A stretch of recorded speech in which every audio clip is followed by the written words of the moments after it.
हमारे चैनल को सब्सक्राइब करें और बेल आइकन दबाएं।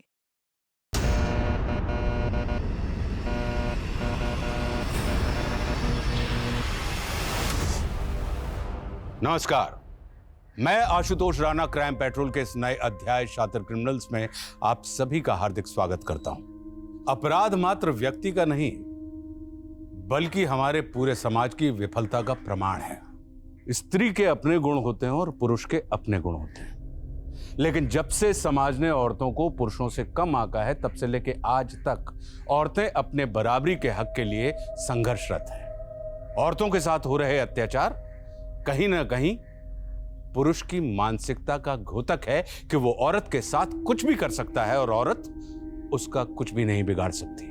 आखिर कौन था वो अपराधी जो भरी दोपहर अपने अपराध के लिए उपयुक्त जगह का चुनाव करता है और फिर बेखौफ होकर एक महिला को उस जगह ले जाकर अपनी हवस का शिकार बनाता है? कहां से आता है ऐसा दुस्साहस? कहीं ऐसा तो नहीं कि ऐसे दरिंदों के सर से कानून का खौफ खत्म हो गया है, या औरतों पर होती दरिंदगी की खबरों को सुनते सुनते इन अपराधियों ने ऐसे कुकर्मों को अपना हक समझ लिया है?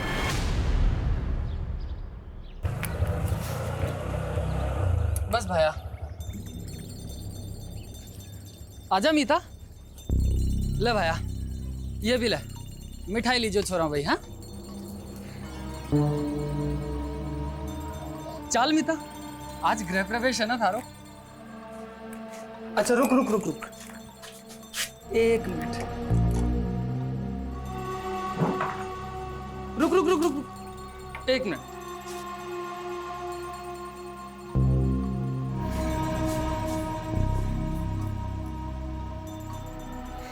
चल आजा।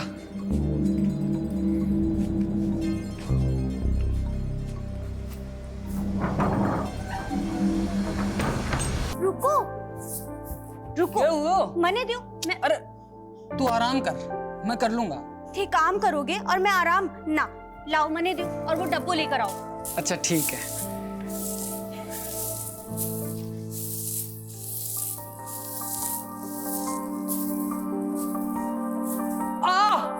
कहीं हुई हो? अब लग गई।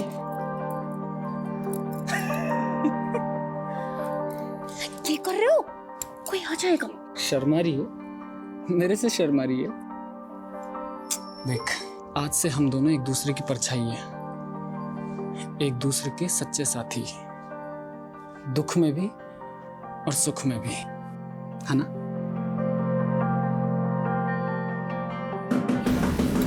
कोई आ गया। कौन है? हमारे को मालूम है आप लोग नाराज हो हमारे से, पर इसमें हमारी कोई गलती नहीं है।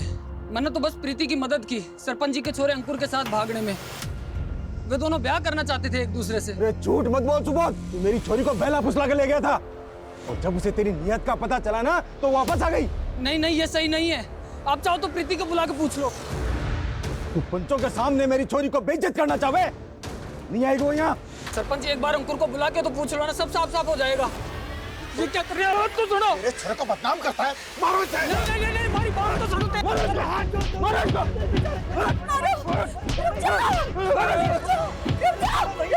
मत मारो, मैं जाके हाथ जोड़ू छू।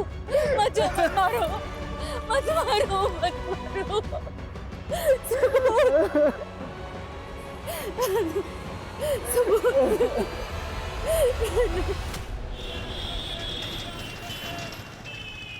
रेनू, तुम्हारी भाग्य रेखा देखी मैंने, पक्का कोई लॉटरी लगने वाली है।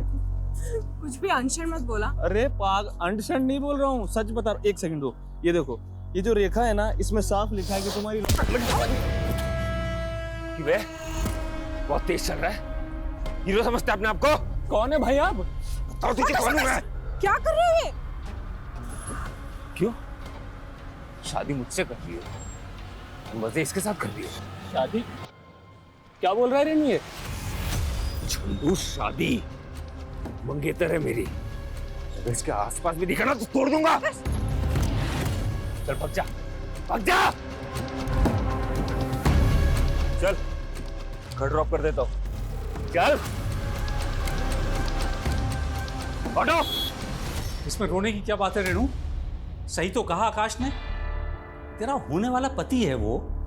अगर तुझे इस तरह से सड़क पर किसी के साथ हंसते बोलते देखेगा तो गुस्सा तो आएगा उसे। पापा आप उसकी साइड ले रहे? मैं किसी की साइड नहीं ले रहा हूं, मैं हकीकत की बात कर रहा हूं। और अब तू ये ऐसे छोटी छोटी बातों पे आंसू बहाना बंद कर। तू तो शादी करके चली जाएगी, तेरे बाद मुझे रागनी के लिए भी तो लड़का देखना है। पापा लेकिन उसने तेरा दुखड़े सुनने का वक्त नहीं है मेरे पास। अब जैसा आकाश कहे वैसा ही कर तू, मेरे पर शिकायत नहीं आनी चाहिए। हाँ, और सुन, अभी फोन कर आकाश को और माफी मांग अभी।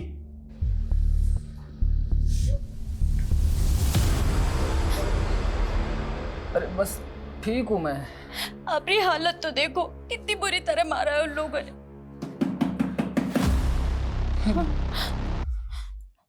मैं नहीं नहीं नहीं, मैं जाऊँ।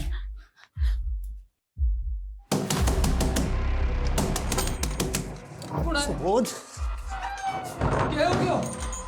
अरे भाग यहाँ से। अरे क्यों? गांव वाले आ रहे हैं तुझे मारने के लिए। क्या बात कर रहे हो ज्ञान? अरे सरपंच और प्रीति के घर वालों से तूने दुश्मनी मोल ले ली है। और ये किस चोरी से ब्याह करके ले आया है तू? क्या सोचा था गांव वाले तेरा स्वागत करेंगे? तारे को तो सब कुछ मालूम है ज्ञान। पूरा गांव जानता है प्रीति और अंकुर की प्रेम लीला के बारे में। अंकुर के दबाव में मैंने सब कुछ किया। नीता से शादी करने के लिए मुझे कुछ पैसों की जरूरत थी। वो पैसे मांगे मैंने अंकुर से और उसके बदले में ये काम किया। तो अरे ये सब कुछ उन लोगों को कौन समझाएगा? उनके सर पर तो खून सवार है। प्रीति के घर वाले और सरपंच ने मिलकर तुम दोनों को मारने का मंसूबा बनाया है। लेके भाग जा इस चोरी को। भाई जिंदा ना बच पाओगे तुम लोग, जिंदा ना बच पाओगे भाई। नहीं मित्र, तू फिक्र मत कर, कुछ नहीं होने दूंगा तारे को। पापा बात तो सुनिए मेरी, कुछ तो खा लीजिए आप। नहीं, मैं नहीं खाऊंगा। पहले तो आकाश को फोन करके माफी मांग। ठीक है पापा, मैं आकाश से माफी मांगने को तैयार हूँ। क्यों दीदी, आप क्यों आकाश से माफी मांगोगी? माफी तो उसे आपसे मांगनी चाहिए। शादी से पहले ही पापा वो दीदी पर इतने हुक्म चला रहा है, तानी शादी के बाद तो क्या करेगा? मैं तो आपसे कह रही हूँ, आप ये रिश्ता तोड़ दो। क्या अनशन पक रही है? रिश्ता ना हुआ, पेड़ पे लगा हुआ फल हो गया। जब जी चाह तोड़ दिया। अरे ऐसे रिश्ते बार बार नहीं मिलते। इंजीनियर है आकाश, लाख रुपए की उसकी तनख्वाह है। होगी, लेकिन पापा जिस घर में दीदी खुश ही नहीं रहेंगी वहां उस पैसे का क्या काम? चुप कर तू अभी छोटी है, तुझे समझ नहीं है। मैं जो कुछ भी कर रहा हूँ इसके भले के लिए कर रहा हूँ, और तू उल्टा सीधा मत डाल इसके दिमाग में। लेकिन पापा, दीदी आप परेशान मत हो, मैं हूं ना, मैं कुछ करती हूँ।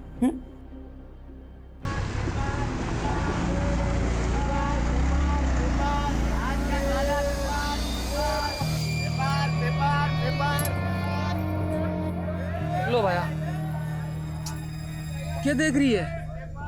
गांव से बहुत दूर है हम, कोई नहीं आएगा। चल एक काम कर, तू यहाँ बैठ, मैं टिकट लेकर आता हूँ। हाँ, ये फोन में पैसे भी भरवा लाना। ठीक है, तू बैठ, मैं आता हूँ। हाँ,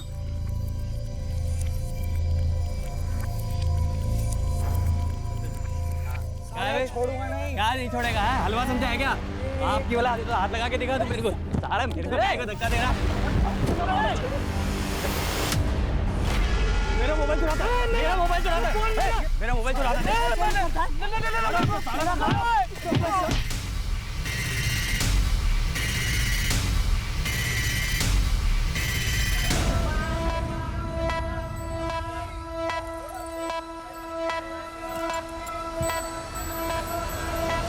अब मैं चोर नहीं हूँ साहब, वो दोनों गुंडों ने मारे को फंसा दिया साहब। झूठ मत बोल, सबने देखा था तुझे, तेरे पास दो मोबाइल थे। अब उन दोनों में से एक तो मेरा फोन था, एक मेरी बीवी का फोन था साहब। सब हुआ क्या था कि मैं जा रहा था और उन दोनों में से एक बंदा मेरे से टकराया और मेरे गिर गया साहब, मेरा फोन भी गिर गया। उनमें से एक मेरा फोन उठा के बोलता है कि ये मेरा फोन है, मेरा फोन है, और वो चोर चोर चिल्लाने लग गए साहब। सब मेरी बीवी बस स्टैंड पे मेरा इंतजार कर रही है साहब। बस पुलिस के सामने जो भी आता है ना, दुख भरी कहानी सुनाता है। एक दिन लॉकअप में रहेगा ना तो सब कबूल कर लेगा। बंद करो इसको लॉकअप में। साहब मैं सच कह रहा हूँ साहब, मैं कुछ झूठ नहीं बोल रहा साहब, मैं चोर नहीं हूँ साहब। अभी साहब, आप जिसको ढूंढ रही हैं उनको तो मैंने दिल्ली की बस में चढ़ते हुए देखा है। क्या? हाँ, आइए आपको दिखाते हैं कौन सी बस में चढ़े। आइए पास में, आइए। बड़े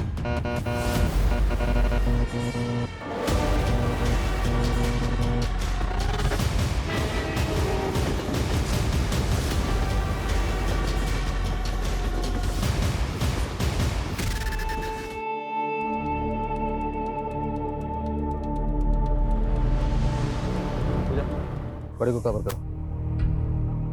ये जंगल रेलवे स्टेशन के नज़दीक है।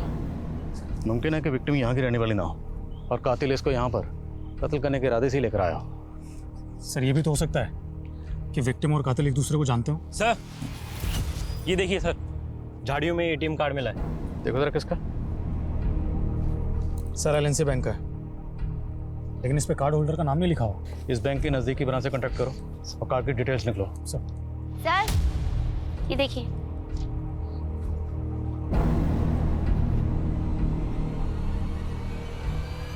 माँ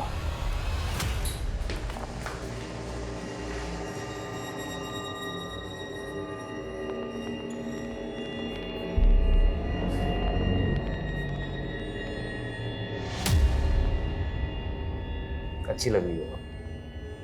सॉरी हाँ, कुछ ज्यादा ही हो गया, मुझे पता है। लेकिन तुम भी मुझसे बहुत बहस करती हो। काम करो, तुम मुझे सॉरी बोल दो, ठीक है? सब कुछ यहीं पे खत्म करते हैं। आकाश सॉरी। इट्स ओके, आगे से ना। लेकिन मैं तुमसे शादी नहीं कर सकती। मैं किसी और से प्यार करती हूँ। आकाश यहाँ पे तमाशा मत करो। तमाशा तुमने देखा ही है। मैं तुम्हें अपनी बीवी मान चुका हूँ, इतनी आसानी से नहीं जाने दूंगा। किसकी वजह से मुझे छोड़ रही हो? उस चंदू की वजह से। काट के लाके रख दूंगा मैं। आकाश जबरदस्ती तुम मुझे हासिल नहीं कर सकती। अच्छा यही होगा कि मुझे भूल जाओ।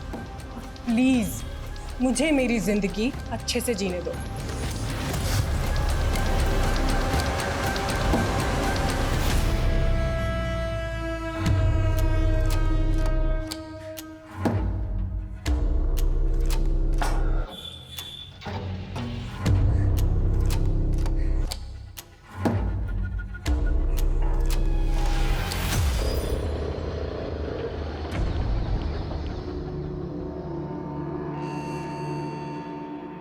अब आप पूछे इनसे, इनको कितनी बार मैंने कहा कि चोर मैं नहीं वो लोग हैं, मगर सर इसके पास 2 फोन थे तो कंफ्यूजन हुई।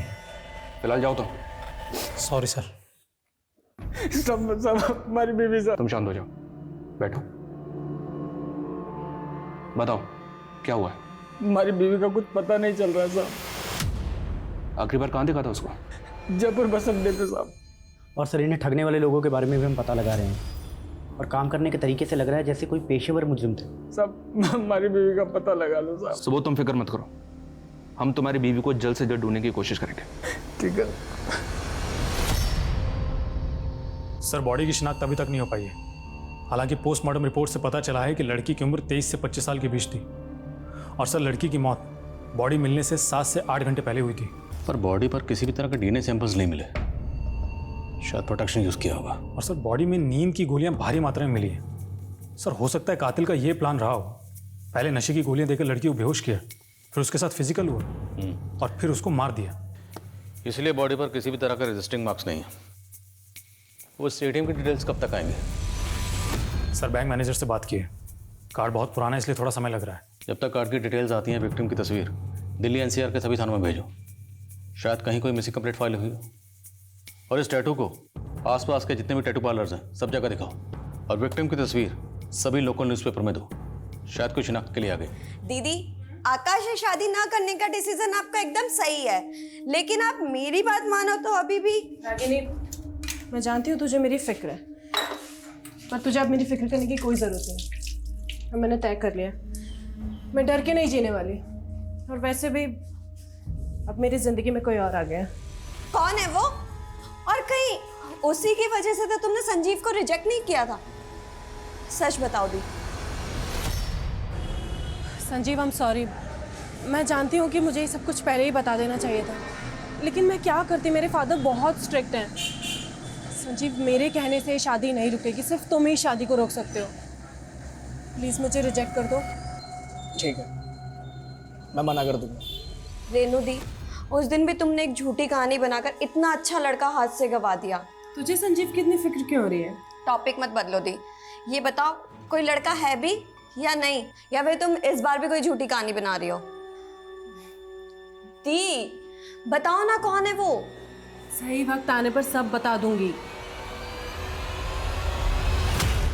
सर जो एटीएम कार्ड हमें जंगल में मिला था, बैंक मैनेजर का कहना है कि वो एटीएम कार्ड झारखंड के भभुआ के रहने वाले एक आदमी का है। सर हो सकता है वो औरत भी झारखंड की हो। मुमकिन है। तो एक काम करो, तुम झारखंड के लिए निकलो, मैं झारखंड पुलिस को इन्फॉर्म करता हूँ।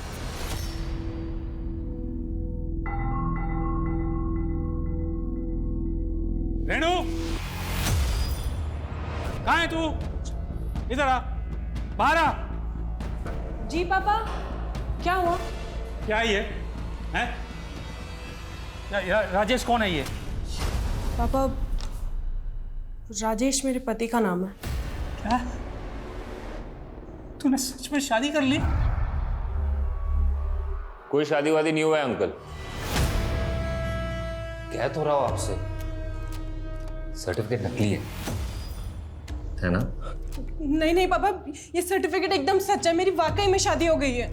क्या है ये? अंकल आप दुखी मत हो, देखो आप शादी की तैयारी करो, मैं हूं ना, इसे तो मैं संभाल लूंगा।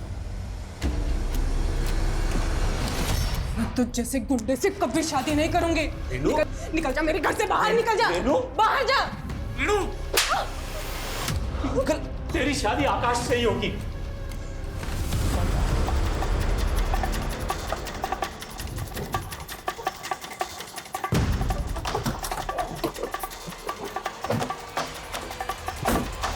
मुजाहिद आपका ही नाम है? जी साहब, हमारा एटीएम कार्ड चोरी हो गया था साहब।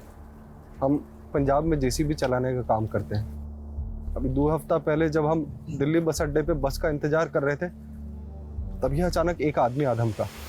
कौन आदमी?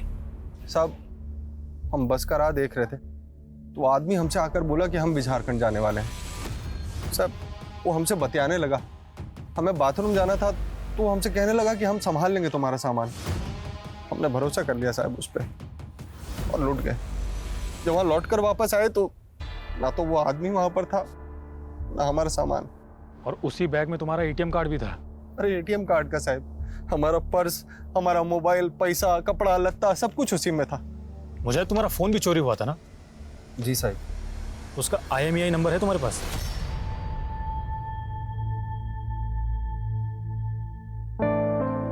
रागिनी, रागिनी रुक, ना रही हूँ।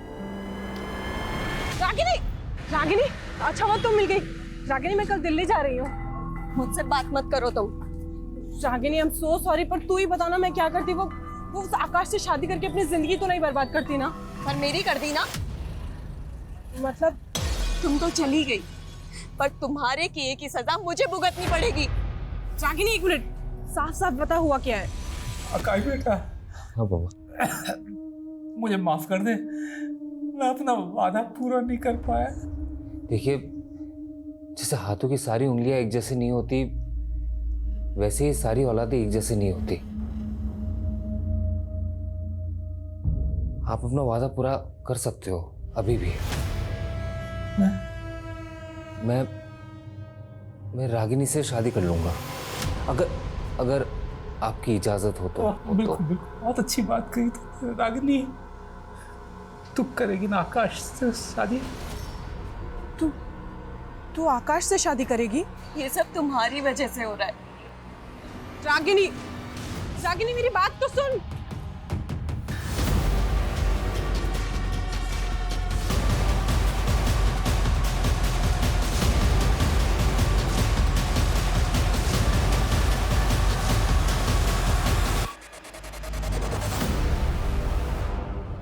सर, मुजाहिद का जो फोन चोरी हुआ था उसको सर्विलेंस पे डाल दिया है। अगर कोई दूसरा सिम एक्टिव हुआ तो पता चल जाएगा। सर, विक्टिम की बॉडी का क्या करना है? डॉक्टर का कहना है कि बॉडी तेजी से गल रही है। डॉक्टर से बॉडी का DNA प्रिजर्व करने के लिए कहो और उसके बाद अंतिम संस्कार करवा दो। और विक्टिम की जो तस्वीरें दी थी अखबार में, उससे भी कुछ पता नहीं चला? सर, फिलहाल तो नहीं।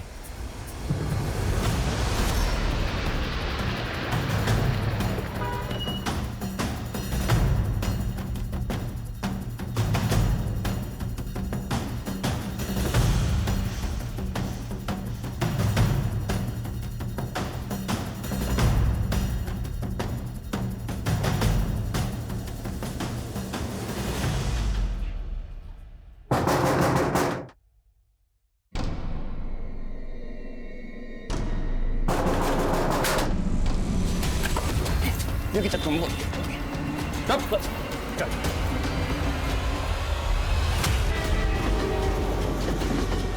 साहब मारो बच्चा, आप सच कह रहे हैं। हमने उसकी बीवी के साथ कुछ नहीं किया, उसको तो 2 लोग उठाकर ले गए थे साहब। कौन था वो आदमी? साहब हमें नहीं मालूम वो आदमी कौन था। हम मानते हैं कि हमने उस दिन सुबोध को ठगा था। लेकिन साहब जब हमने सुबोध की बीवी को देखा तो हमारे मन में लालच आ गया और हमने एक और प्लान बनाया। अभी साहब आप जिसको ढूंढ रही हैं उनको तो मैंने दिल्ली की बस में चढ़ते हुए देखा है। क्या कह रहे हैं आप? अरे हाँ, वही ना हल्की पीली शर्ट वाला आदमी ना, वो तो भाभी साहब 12:20 की बस से दिल्ली चला गया। अरे मैंने ही तो टिकट काटा था उसका। ये हाँ, सुबोध नाम था ना उनका। हाँ, पर ये मारे को अकेला छोड़कर कैसे जा सकते हैं? भाई साहब मारे को अभी दिल्ली जाना है। भाभी साहब आज तो कोई बस है नहीं, कल जरूर मिल जाएगी दिल्ली की बस आपको, कल चले जाना। पर मैंने तो अभी जाना है। आप फिक्र मत करो, आपको दिल्ली जाना है। शाम को यहाँ से टैक्सी जाएगी, वो मेरा दोस्त ही है, छुड़वा देते हैं आपको। वो बोली थी, आसानी से मेरी बातों में भी आ गई। नहीं अच्छा दोस्त है मेरा। मैंने उसकी गाड़ी का नंबर का फोटो लेने की भी कोशिश करी, लेकिन नंबर साफ नहीं था साहब। साहब मानते हैं कि हमने उस लड़की को बेचने का प्लान बनाया था, लेकिन वो आदमी उसको किडनैप करके ले गए। और कहाँ लेके गए साहब हमें नहीं पता साहब। नहीं मालूम साहब, हम सच बोल रहे हैं साहब। लेकिन हमें पता है कि तुम दोनों के मुंह से सच कैसे उगलवाना है। साहब अनुज के मुताबिक मीता को अगवा करने वाला शख्स नकाबपोश था, लेकिन क्या अनुज जैसे शातिर अपराधी की बात पर यकीन किया जा सकता है? दूसरी ओर रेनू और रागिनी, इन दोनों बहनों की कहानी से भी पर्दा उठना अभी बाकी है। या चांदनी, थैंक यू सो मच। तुम नहीं होती ना अगर तो ये जॉब मुझे कभी नहीं मिल पाती। कितनी बार थैंक्स बोलेगी? दोस्त भी बोलती है और थैंक्स भी बोलती है। चल मेरा घर आ गया, कल मिलते हैं। Okay bye bye bye.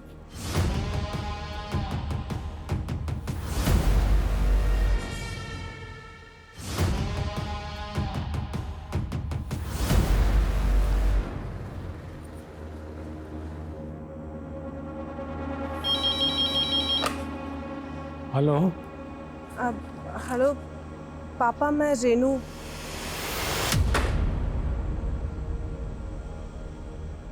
लेकिन साहब हमारी बीवी को कोई किडनैप क्यों करेगा साहब? सुबोध, हम भी पहले ऐसे ही सोच रहे थे और इसीलिए उन दोनों के साथ हमने सख्ती भी की, पर वो दोनों अपनी अपनी बात पे अड़े हुए हैं कि उन दोनों ने मीता के साथ कुछ भी नहीं किया।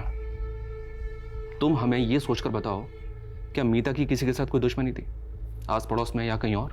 मीता की तो नहीं साहब, लेकिन हमारी दुश्मनी है सब हमारा गांव में।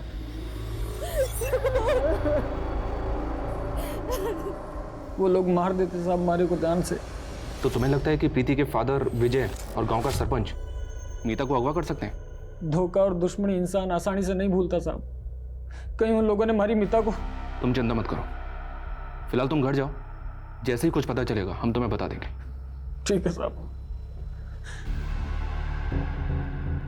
शर्मा, इस सुबोध के गांव जाकर हमें इंक्वायरी करनी होगी। हो सकता है कि वहां से मीता के बारे में हमें कोई पुख्ता लीड मिले। साहब इंसान को पहचानने में बात खा गया मैं। वो आकाश जिसे मैंने अपने बच्चों से ज्यादा माना, कातिल निकला।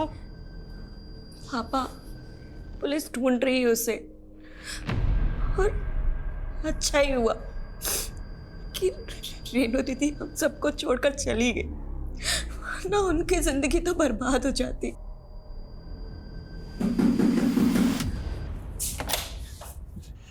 मुझे बचा लो, दरवाजा बंद करो, पुलिस मुझे ढूंढ रही है। रागिनी, दरवाजा बंद करो। निकलो यहाँ से। रागिनी, मैं कह तो रहा हूँ, पुलिस मुझे ढूंढ रही है। आकाश निकलो यहाँ से। क्या बकवास कर रही हो? तुम मेरी होने वाली बीवी हो। मेरा तुमसे कोई रिश्ता नहीं है, चलो निकलो यहाँ से। निकलो। वो ठीक करिए, तुम्हारा उससे अब कोई रिश्ता नहीं है। तेरा भी पढ़ निकल आया क्या? छोड़ो पापा को, आकाश छोड़ो। मैं इस घर से नहीं जाऊंगा। मैं भी देखता हूँ कौन मुझे तो इस घर में नहीं रखता। मैं भी देखता हूँ कौन निकालता है। यहाँ मत रुक, नहीं नहीं रह सकता। निकलो यहाँ से, वरना जान से मार डालूंगी। निकलो यहाँ से। छोड़ूंगा नहीं तुझे।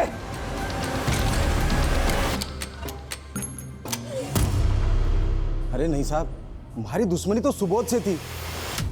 मीता को अगवा करके मेरे को क्या मिलेगा? साहब जरूर किसी ने आपके कान भरे हैं। देखिए, इस उम्र में हड्डियां कमजोर हो जाती हैं, जोड़ने में टाइम लगता है।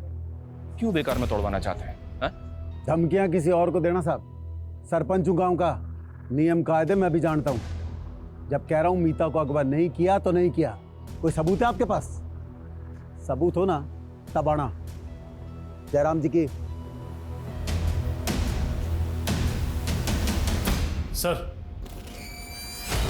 सर मुजाहिद का जो फोन चोरी हुआ था वो जयपुर में एक्टिव हुआ एक नए नंबर के साथ। किसका नंबर है?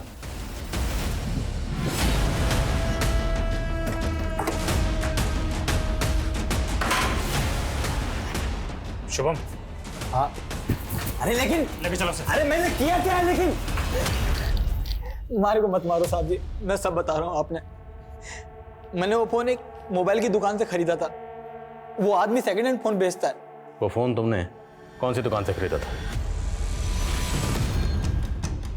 अरे चल निकाल बाहर होगा साहब। अरे बात क्या है? सब मैं बताता हूँ। साहब मैं मानता हूँ कि मैंने चोरी का फोन बेचा है साहब, लेकिन ये कत्ल वतल से मेरा कोई लेना देना नहीं है साहब। किसको बेचा? अरे साहब दिन में 10 लोग आते हैं, 10 फोन बेचता हूं। 10 लोगों के चेहरे याद कर और बता किस किस को बेचा था। तेरी दुकान में सीसीटीवी तो है ना? हाँ पर वो खराब है साहब। अब अगर तुझे खुद की जान बचानी है तो जिसको फोन बेचा था उसके नाम और चेहरे याद कर। नहीं साहब, मैं चेहरे याद करता हूँ। और वो आप लोग क्या बनवाते हैं? स्केच प्रशांत, जो भी स्केचेस बनवाए उन्हें मुजाहिद से वेरीफाई करो। जी सर मेरे ख्याल से लड़की की पहचान करवाने की हमें फिर से कोशिश करनी चाहिए। सर एक बार फिर से अखबार में फोटो दे दो। तो इस बार विक्टिम और उसके हाथ में जो टैटू है उसकी तस्वीर दिल्ली के अलावा देश के बाकी अखबारों में छुपो, शायद शनाख्तों पर। सर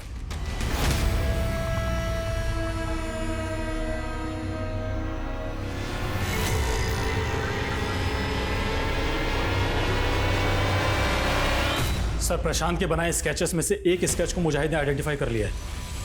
ये रहा वो स्केच और इसे उठा लिया है।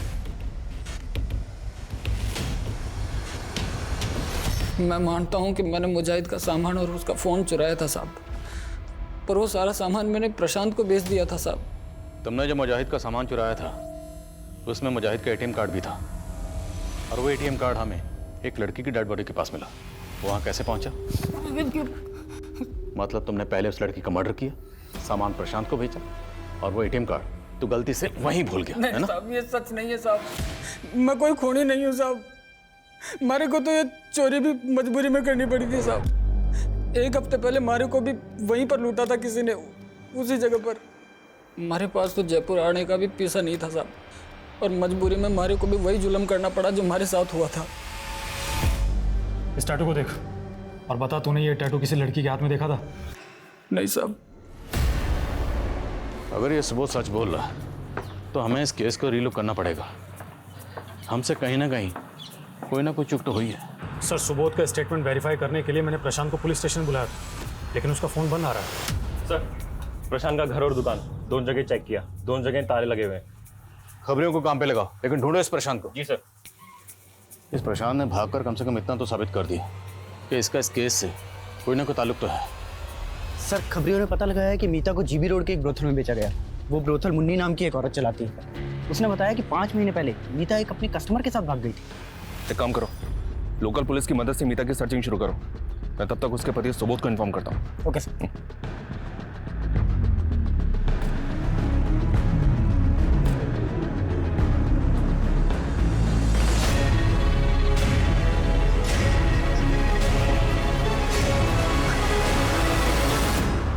मेरी बेटी रागनी ही है, उसके हाथ में ही ऐसा टैटू बना था। वो अपनी बहन रेणु को ढूंढने यहाँ दिल्ली आई थी। मुझे क्या पता था एक बेटी की तलाश में दूसरी बेटी भी खो दूंगा। रागनी का फोन स्विच ऑफ है। क्या आपके पास आपकी बड़ी बेटी रेणु का फोन नंबर है? मुझे उसका पुराना नंबर याद है। नंबर बताइए। सर रेणु का फोन स्विच ऑफ आ रहा है, लेकिन मोबाइल कंपनी से पता चला है कि उसने नंबर लेने के लिए इलेक्ट्रिसिटी बिल सबमिट किया था, जिस पर फरीदाबाद का एड्रेस है। फरीदाबाद? जी सर। सर जब वहाँ पहुँचे तो मालूम चला कि रेणु फरीदाबाद से जयपुर जा चुकी है। और जयपुर में कहाँ रह रही है आजकल? सर ये तो पता नहीं चला है, लेकिन सर रेणु फरीदाबाद के जिस एड्रेस पर रहती थी उसी एरिया में चांदनी नाम की लड़की भी रहती थी। जिसका कुछ दिनों पहले मर्डर हुआ था। और सर ताज्जुब की बात तो ये है कि चांदनी का मर्डर भी वैसे ही हुआ था जैसे रागिनी का मर्डर हुआ था। क्या दोनों विक्टिम्स को मारने से पहले नशे की दवा दी गई? हाँ सर, और सर इतना ही नहीं, दोनों लड़कियों का रेप भी हुआ था और चांदनी की लाश भी रेलवे ट्रैक के पास के जंगलों में मिली थी। क्या दोनों एक दूसरे को जानते थे? नहीं सर, लेकिन चांदनी रागिनी की बहन रेनू की बहुत अच्छी दोस्त थी।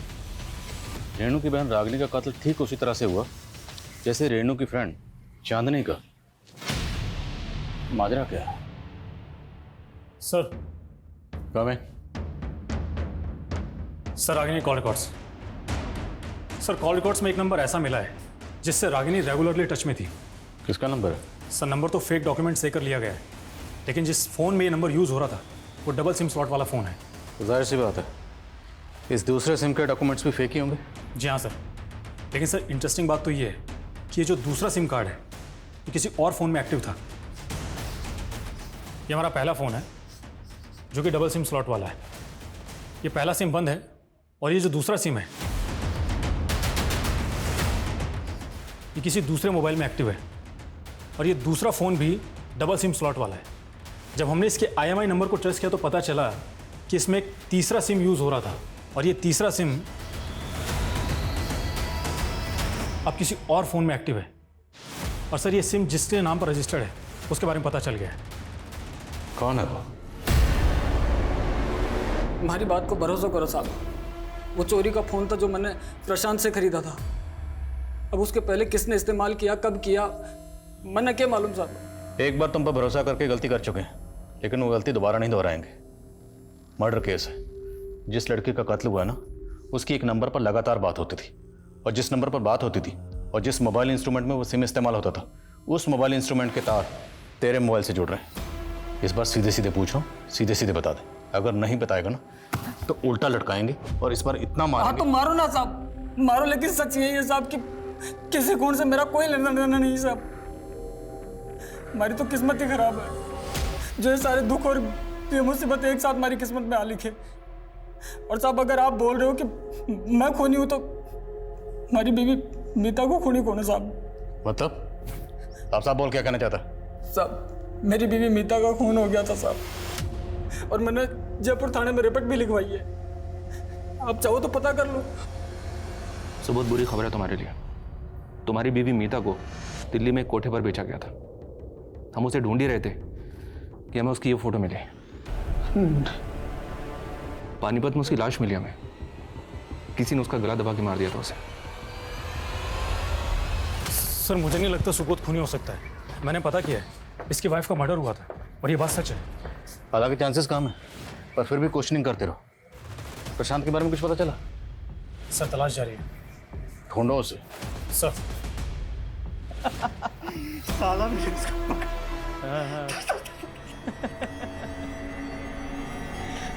साले वर्दी देख पक गया होगा।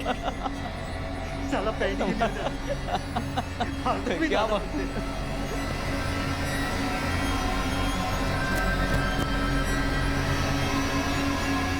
भाई 2 मिनट जोर से लगी है। सुखराम जल्दी आओ। खुद को मारने की कोशिश की इसने। एम्बुलेंस बुलाओ जल्दी।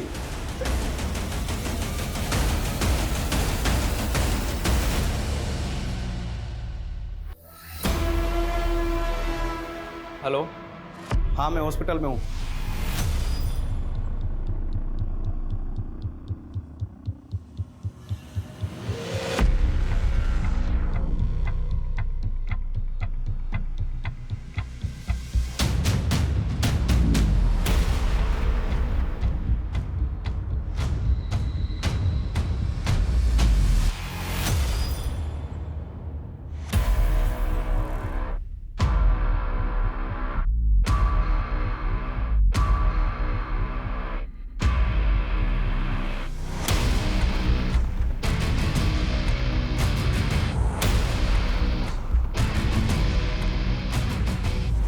पुलिस की नजरों में अब भी प्रशांत और सुबोध दोनों संदिग्ध थे।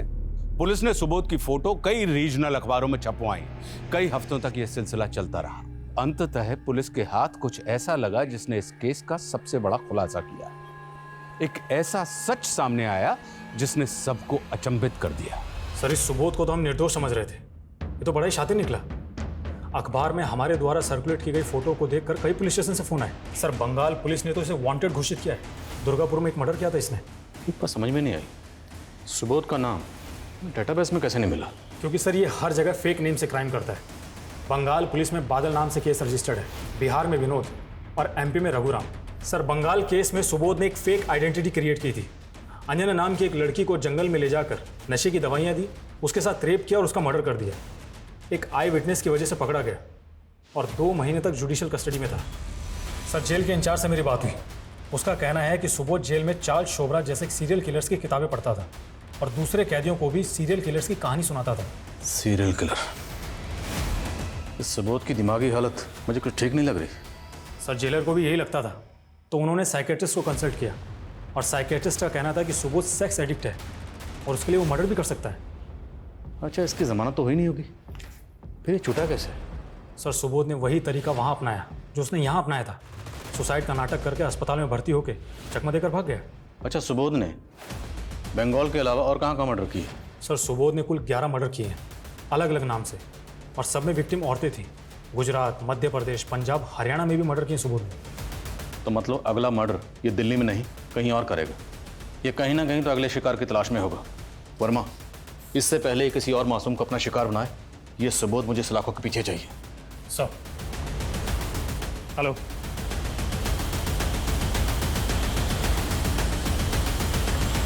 सर वो रूम नंबर 11 में है। पक्का वही है सर? पक्का? Yes sir. चलो।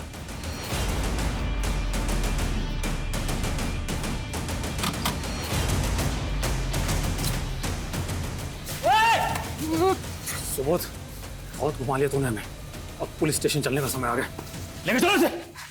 खूब दौड़ाया ना आप लोगों को, लेकिन अब और परेशान नहीं करूंगा, बता दूंगा सब कुछ। हमारी मीता, जिसको उन कमीनों ने धंधे पर बैठा दिया था, आपको तो पता ही चला होगा ना? पता है हमें। हमारी बीवी मीता अपने किसी कस्टमर के साथ भाग गई थी। अरे वो कस्टमर में ही तो था, पहले भगा के ले गया उसे और मार दिया। फिर क्यों मारा मीता को?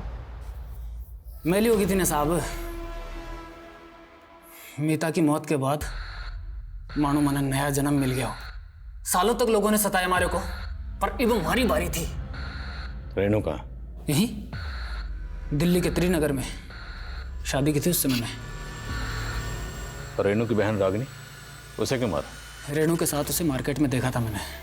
रागिनी बड़ी पसंद आई थी मैंने, लेकिन रागिनी से पहले रेणु की सहेली चांदनी से मिला मैं, और बाद में मुझे पता चला कि रेणु रागिनी को बार बार फोन करती थी, और वहीं से रागिनी का नंबर चुराया मैंने, और फिर रेणु से मिलने के बहाने उसे दिल्ली बुला लिया।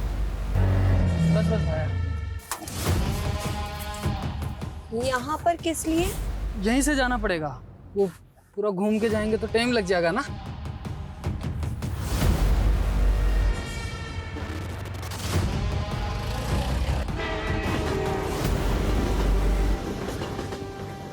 अरे थक गई है, एक काम कर। और कितना दूर जाना है? ये जूस पी ले, पी ले, पी ले। और पी ले।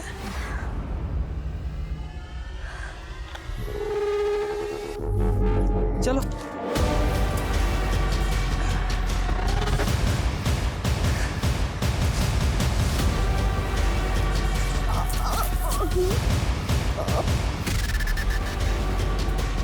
ये सब वैश्यपना क्यों करता था?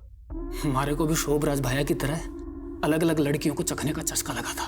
तूने सभी विक्टिम्स को किसी रेलवे स्टेशन के पास वाले जंगल में ले जाकर मारा, और वहां ले जाकर मारने से पहले तूने नशे की दवाई देता था। कहां से सीखा ये सब? अभ्यास किया था साहब, खूब पढ़ता था मैं जेल में, और इतना ही नहीं, प्रोटेक्शन यूज करता था हर बार, ताकि आप लोगों को कोई सबूत ना मिले। सोचा था कि शोभराज भाई का रिकॉर्ड तोड़ दूंगा। मस्त।